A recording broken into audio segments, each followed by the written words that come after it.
Buenas noches, días o tardes. Bienvenidos nuevamente a Filosofía para Tarados. Esta vez intentaré hacer un audiolibro del ensayo El sentido de la historia de Luis Villoro. Si hay algunos errores y ven que no es del todo profesional, pues este es el primer audiolibro que hago. Y si me equivoco, pues espero que no sea demasiado molesto. Y pues espero que les guste. Sé que a algunos les gusta mucho más escuchar que leer. Entonces, pues es un ensayo que a mí me parece muy importante, tanto para filósofos como para historiadores. Y es interesante tenerlo en cuenta y conocerlo. Así que pues para eso vamos a leerlo. Primero voy a tomar un poquito de agua y comenzaremos. Listo. El sentido de la historia. Dar razón del presente. Historia. ¿Para qué?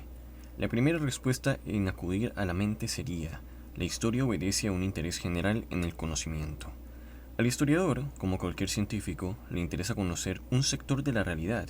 La historia tendría como objetivo el esclarecimiento racional de este sector. En este sentido, el interés del historiador no diferiría del que pudiera tener un entomólogo al estudiar una población de insectos, o un botánico al clasificar las diferentes especies de plantas que crecen en una región. Igual que al entomólogo o al botánico, al historiador le basta esa afición por el conocimiento para justificar su empeño. Sin duda, así sucede con cualquier ciencia. Se justifica en el interés general por conocer, el cual cumple una necesidad de la especie. Porque la especie humana necesita del conocimiento para lograr lo que en otras obtiene del instinto: una orientación permanente y segura de sus acciones en el mundo. Con todo, quien diera esta respuesta correría el riesgo de disgustar a más de un historiador. Cualquier historiador pensaría que, después de todo, su disciplina tiene una relevancia para los hombres mayor que la de un entomólogo, y que sus investigaciones, aunque presididas por un interés en conocer, están motivadas también por otros afanes más vitales ligados a su objeto. Una colonia de abejas no puede despertar en nosotros, diría, el mismo tipo de interés que una colectividad humana. Si logramos determinar el objeto al que se dirige la atención del historiador, frente al que retiene la de otros científicos, daríamos quizá con una diferencia específica del conocimiento histórico. Un acercamiento podría ser: la historia responde al interés en conocer nuestra situación presente. Porque, aunque no se lo proponga, la historia cumple una función, la de comprender el presente. Desde las épocas en que el hombre empezó a vivir en comunidad y a utilizar un lenguaje, tuvo que crear interpretaciones conceptuales que pudieran explicarle su situación en el mundo en un momento dado. En los pueblos primitivos, el pensamiento mítico tiene a menudo un sentido genético. Muchos mitos son etiológicos, intentan trazar el origen de una comunidad, con el objeto de explicar por qué se encuentra en determinado lugar y en tales o cuales circunstancias. Algunos pueblos invocan leyendas para dar razón de la presencia de la tribu en un paraje y de su veneración por algún lugar sagrado. Por ejemplo, los primeros antecesores surgieron del fondo de la tierra por una cueva situada en el centro del territorio de la tribu. Otros pueblos atribuyen su origen a un antepasado divino, más o menos semejante al hombre, cuyas actividades, fundadoras de costumbres o instituciones, narran los mitos. El totemismo tiene, entre otros aspectos, el de remitir a la génesis de una colectividad humana. Hay clanes que nacieron de un determinado animal, otros de otro. Esto explica la peculiaridad de sus caracteres y hábitos. El origen de diferentes instituciones, regulaciones y creencias suele también señalarse en acontecimientos que sucedieron en un tiempo remoto. Así, hay mitos para explicar las relaciones de parentesco que las refieren a un momento en que se establecieron, leyendas que justifican el poder de ciertas personas por alguna hazaña de sus antecesores semihumanos, mitos que dan razón por sucesos del pasado remoto, de una migración, de la erección de un poblado, de la preferencia por una especie de la caza, de un hábito alimenticio.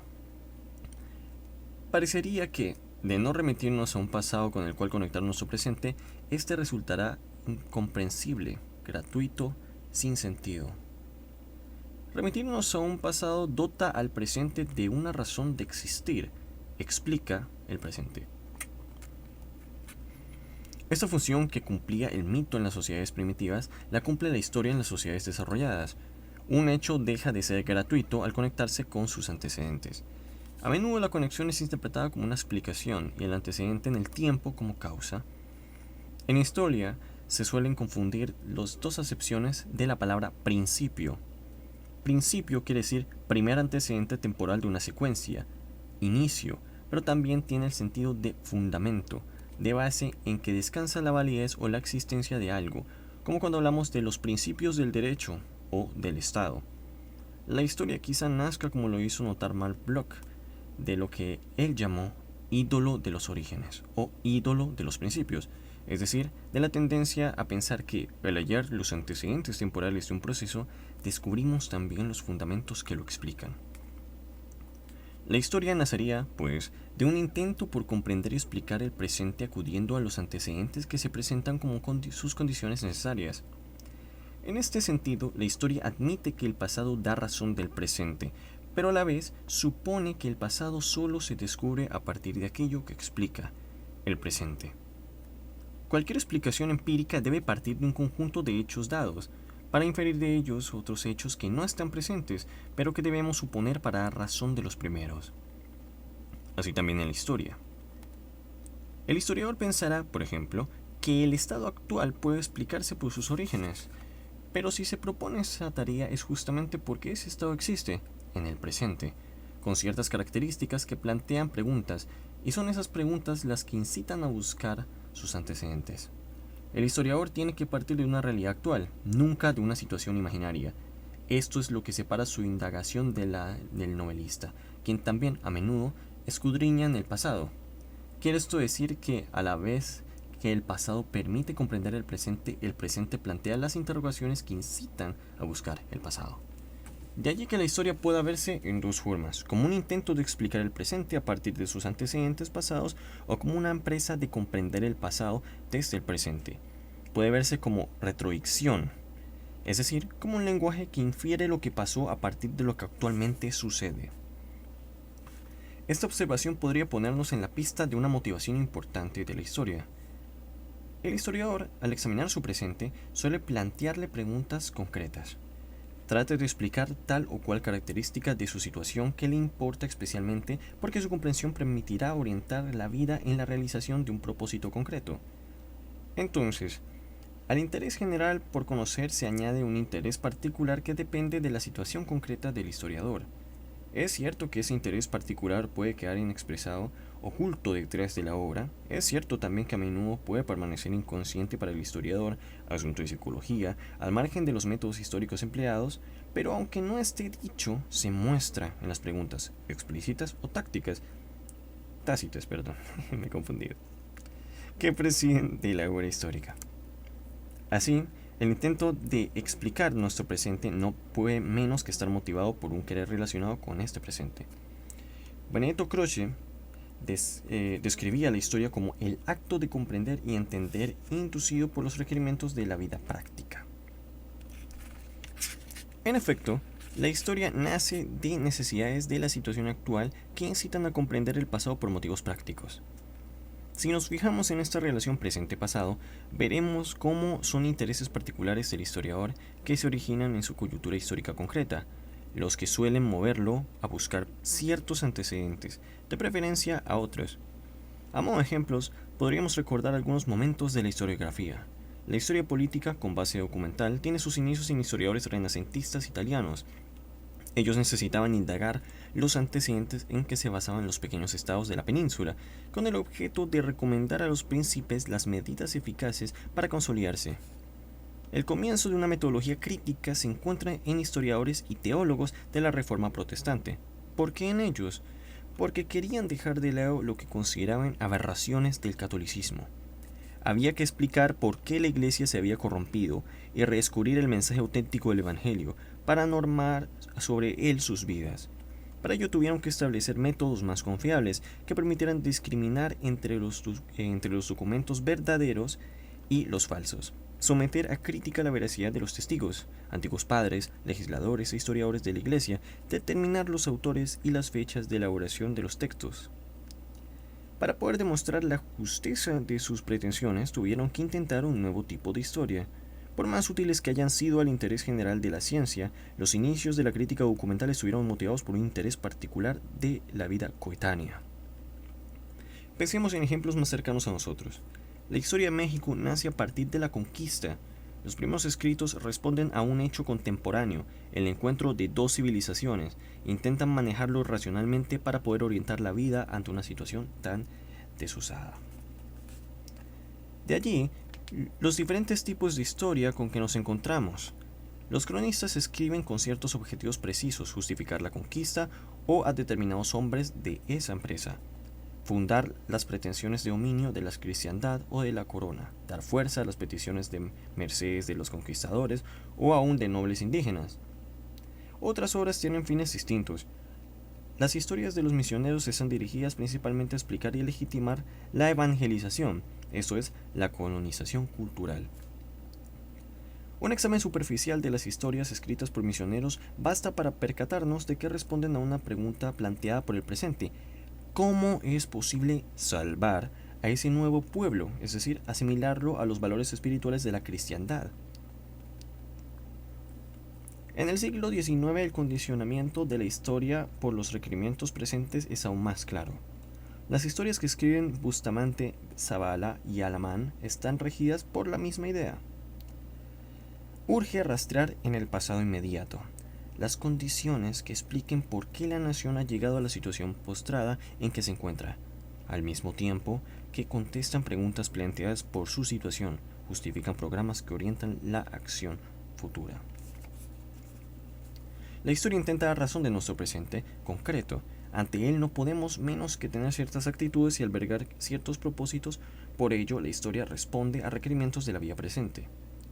Debajo de ella se muestra un doble interés: interés en la realidad para adecuar a ella nuestra acción, interés en justificar nuestra situación y nuestros proyectos. El primero es un interés general, propio de la especie. El segundo es particular a nuestro grupo, nuestra clase, nuestra comunidad. Por ello es tan difícil separar en la historia lo que tiene de ciencia de lo que tiene de ideología.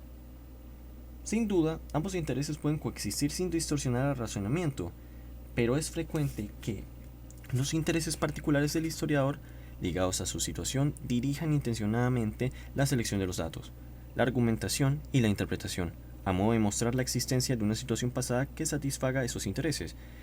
Esta observación nos conduce a una segunda respuesta. Con su permiso, voy a tomar un poquito de agua.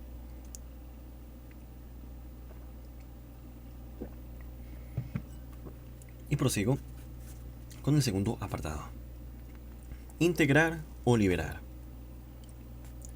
Los requerimientos de la vida presente que nos llevan a investigar los antecedentes históricos no son individuales. Si lo que trato de explicar es una situación conflictiva personal, ello me llevará a indagar en mi biografía. Podrá ser un estímulo para hurgar en mi pasado. Ese estímulo estaría en la base de un análisis psicológico, pero no me conduciría a la historia.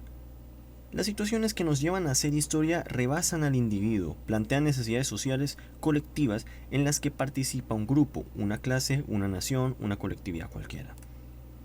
Las situaciones presentes que tratamos de explicar con la historia nos remiten a un contexto que nos trasciende como individuos. Si escribo estas páginas, tengo en mente a las personas que pueden leerlas. Detrás de ellas están las ideas de otros muchos hombres. Al publicarse, estas líneas formarán parte de un complejo colectivo de relaciones económicas, sociales, culturales. Lo que escribo puede ser objeto de historia en la medida en que se pone en relación con esos contextos sociales que lo abarcan y le prestan sentido. En cualquier situación concreta podemos descubrir conexiones semejantes. Todos nuestros actos están determinados por correlaciones que rebasan nuestra individualidad y que nos conectan con grupos e instituciones sociales. Desde el momento en que vamos a comer a nuestra casa, estamos ya inmersos en una institución, la familia, la que a su vez no puede explicarse más que en el seno de otras instituciones. Nos refiere, por ejemplo, a regulaciones jurídicas y con ellas a un Estado. No hay acción humana que no esté conectada con un todo. Pues bien, los requerimientos de que, según decíamos, partía el historiador suponen esos lazos comunitarios. Solo se hacen presentes en la medida en que tenemos cierta conciencia de estar realizando propósitos en común y de estar sujetos a reglas que nos ligan, propósitos y reglas. no podría estar realizando ahora este acto de escribir si no aceptara implícitamente ciertas reglas de relación.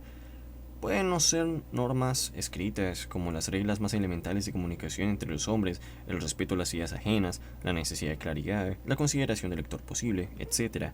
Pueden ser más explicativas como las que regularán todo el proceso de discusión, impresión y distribución de estas páginas. Esas reglas responden a propósitos compartidos, en este caso los del desarrollo y crítica de una disciplina científica. Reglas y propósitos, al ligar a los miembros de una comunidad, permiten su convivencia. No habría ningún comportamiento social si no se diera una especie de lazo entre los individuos.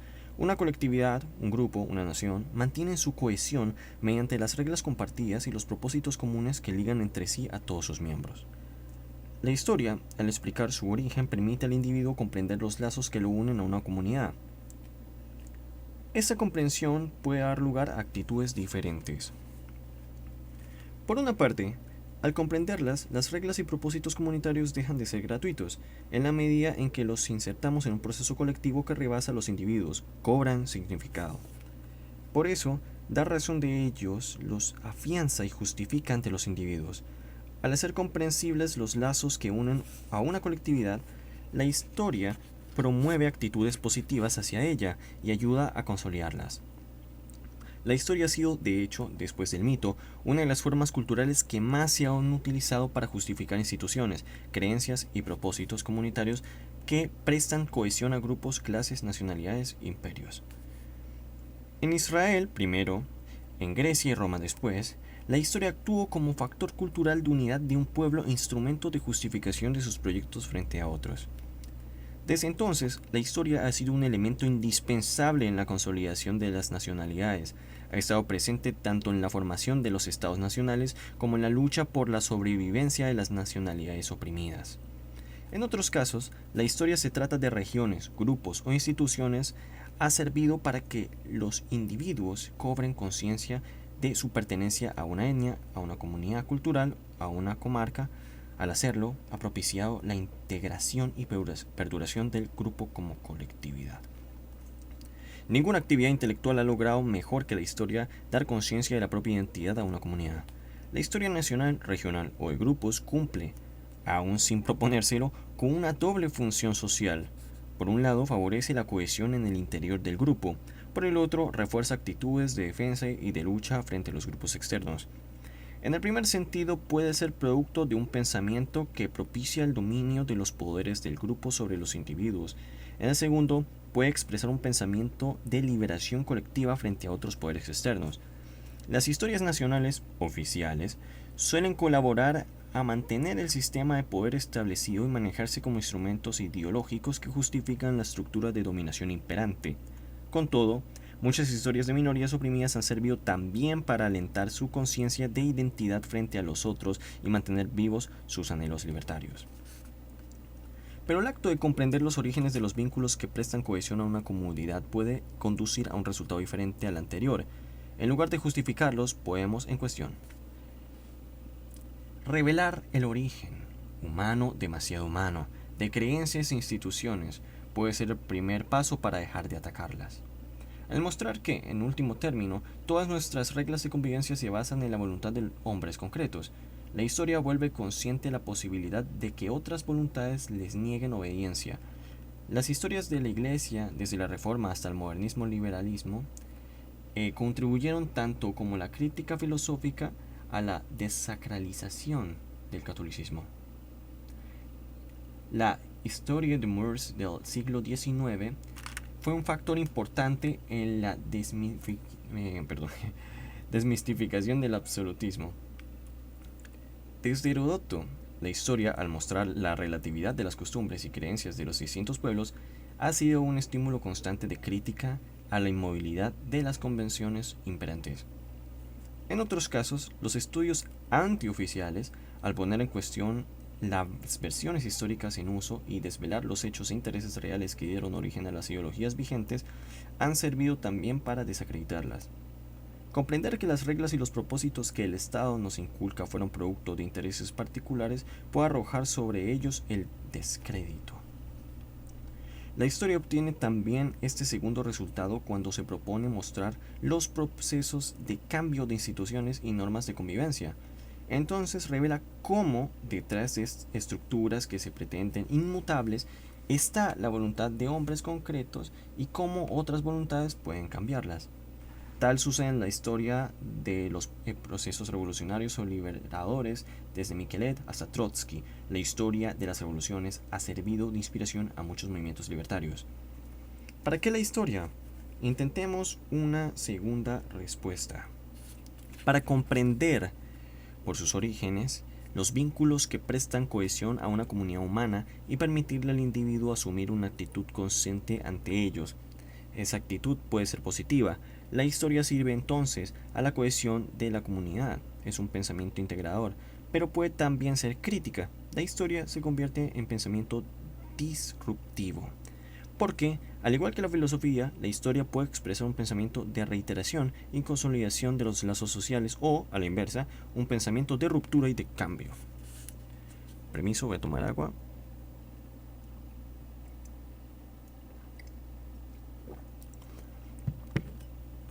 Y de paso pido disculpas si me equivoco en una que otra parte. Bueno, continuamos con otorgar un sentido. ¿Se agotarían aquí nuestras respuestas? Quizá no. Tenemos la sensación de que en las dos respuestas anteriores algo hemos dejado de lado. No siempre expresa la historia un interés concreto en nuestro presente y en la comunidad a que pertenecemos. ¿Acaso no nos interesa apasionadamente a veces conocer la vida de pueblos desaparecidos, alejados para siempre de nosotros, remotos en el tiempo y en el espacio? ¿No tendríamos un interés especial incluso en la historia de los seres racionales más distintos a nosotros, los que pertenecerían a una civilización extraña o incluso a un planeta lejano?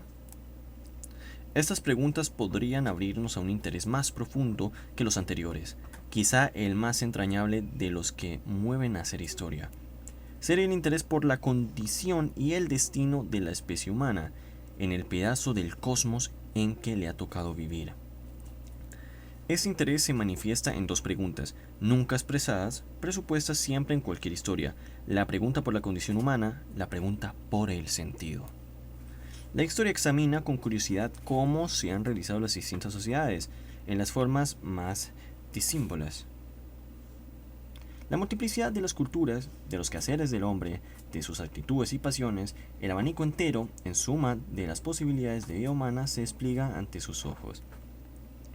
La sucesión de los distintos rostros del hombre es un espejo de las posibilidades de su condición. A través de ellos puede escucharse lo que hay de común, de permanente en ser hombre.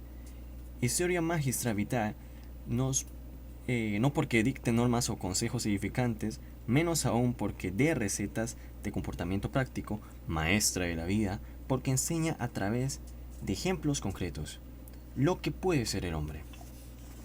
Pero la historia no dice todo eso en fórmulas expresas. Su fin no es enunciar principios generales, leyes, regularidades sobre la vida humana, ni acuñar en tesis doctrinas una idea de el hombre. La historia muestra todo eso al tratar de revivir en su complejidad y riqueza pedazos de vida humana. En este procedimiento está más cerca de las obras literarias que de las ciencias explicativas. También la literatura intenta revelar la condición humana mostrando posibilidades particulares de hombres concretos. Sin duda, la literatura abre posibilidades verosímiles, pero ficticias, y la historia, en cambio, solo revive situaciones reales. Sin duda, la literatura se interesa, ante todo, por personajes individuales, y la historia, por lo contrario, centra su atención en amplios grupos humanos. Sin duda, en fin, la literatura se niega a explicar lo que escribe, y la historia no quiere solo mostrar, sino también dar razón de lo que muestra. Pero, por amplias que sean sus diferencias, literatura e historia coinciden en un punto. Ambas son intentos por comprender la condición del hombre a través de sus posibilidades concretas de vida. La pregunta por la condición humana se enlaza con la pregunta por su sentido. Necesitamos encontrar un sentido a la aventura de la especie. Para responder a esa inquietud, el pensamiento humano ha intentado varias vías: la religión, la filosofía, el arte. La historia es otra de ellas. La búsqueda del sentido no da lugar a un ¿para qué?, del quehacer histórico, diferente a los dos que expusimos antes, está supuesto en ellos.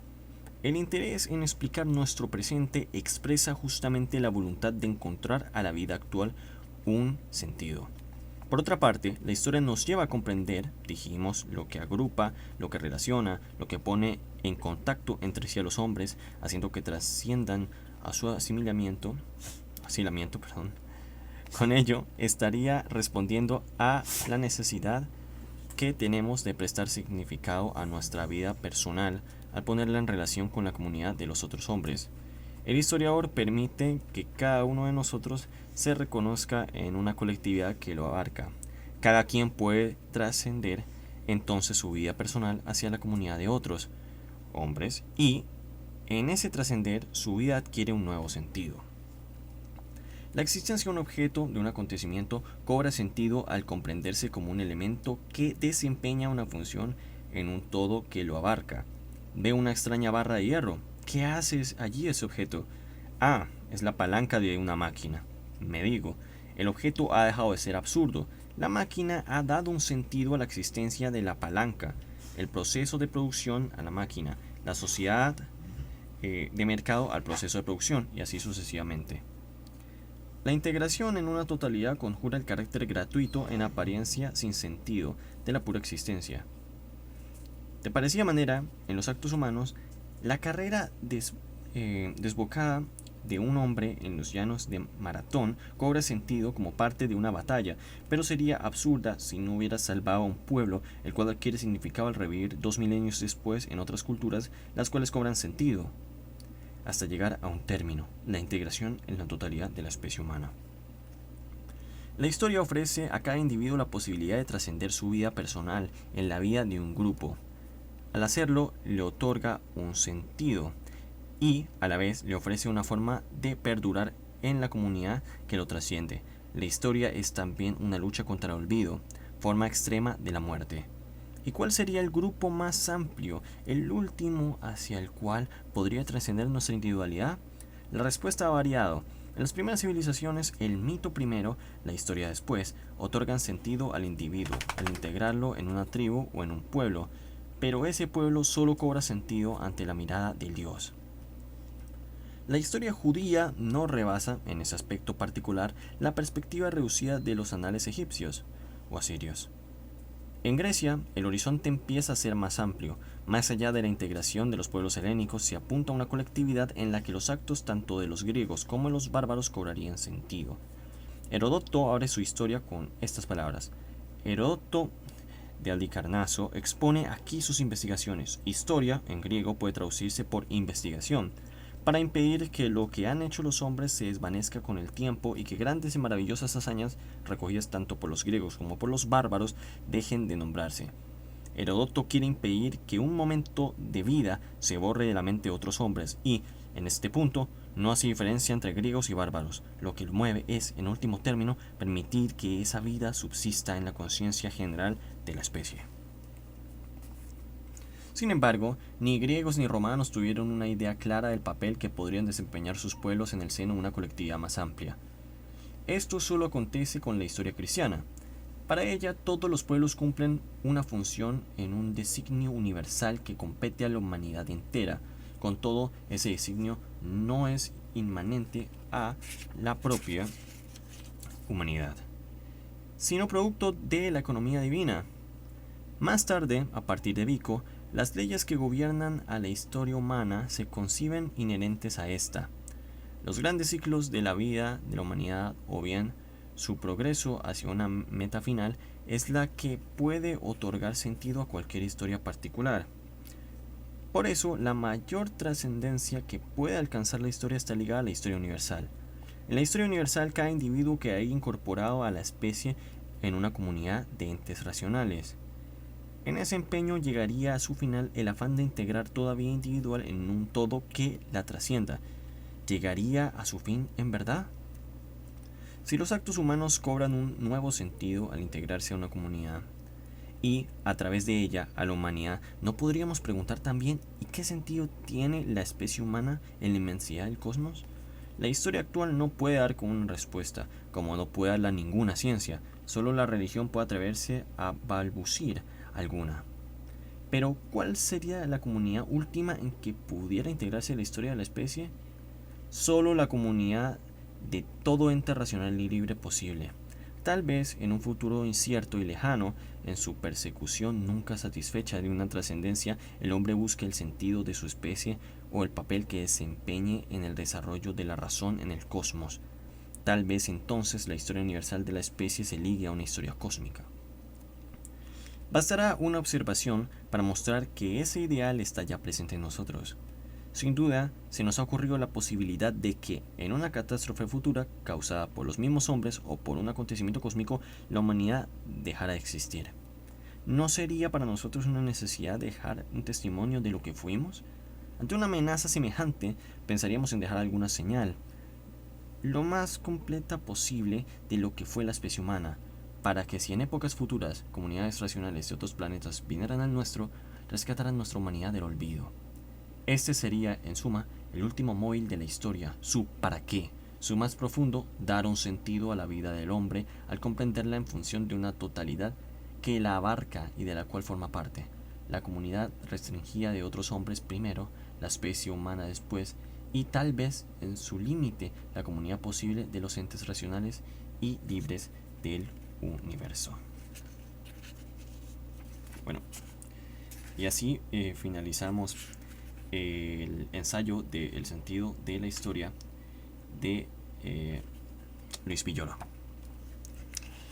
Lamento si me equivoqué en algunas partes, si me distraje en algunas partes. Mi perra empezó a hacer como ruidos, a estirarse, a hacer como hacen los perritos.